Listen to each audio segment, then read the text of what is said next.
1947 ये सिर्फ एक साल नहीं था, ये वो मोड़ था जहां हिंदुस्तान और पाकिस्तान की कहानी खून में लिखी गई। उस वक्त हालात ऐसे नहीं थे कि लोग एक दूसरे से नफरत करते हों। सदियों तक हिंदू, मुस्लिम, सिख सब साथ रहे। मसला धर्म नहीं था, मसला राजनीति था। अंग्रेज 1857 के बाद समझ चुके थे कि अगर भारत एक रहा तो उसे हमेशा के लिए गुलाम नहीं रखा जा सकता। इसलिए उन्होंने धीरे धीरे लोगों की पहचान बदली, पहले इंसान, फिर धर्म और आखिर में दुश्मन। कांग्रेस उस समय एक संयुक्त भारत की बात कर रही थी।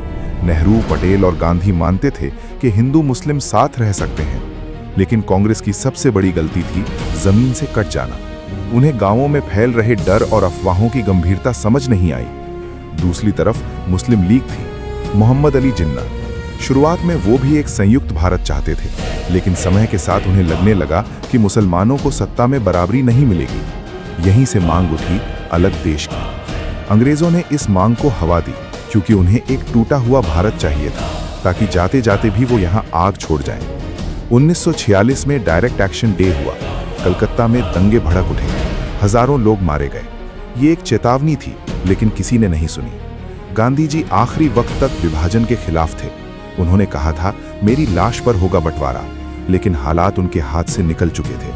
नेहरू जल्दी में थे, उन्हें सत्ता चाहिए थी। अंग्रेजों ने साफ कह दिया, या तो बंटवारा स्वीकार करो या गृह युद्ध झेलो। और यही सबसे बड़ा पाप हुआ। एक अंग्रेज, सिरिल रैडक्लिफ, जिसने भारत कभी देखा तक नहीं था, उसे बुलाया गया। उसे सिर्फ 5 हफ्ते दिए गए। 5 हफ्ते इतिहास की सबसे खतरनाक लकीर खींचने के लिए। न जमीनी हालात देखे गए, न लोगों की भावनाएं। बस नक्शे पर पेंसिल चली और जमीन पर लाशें गिरी।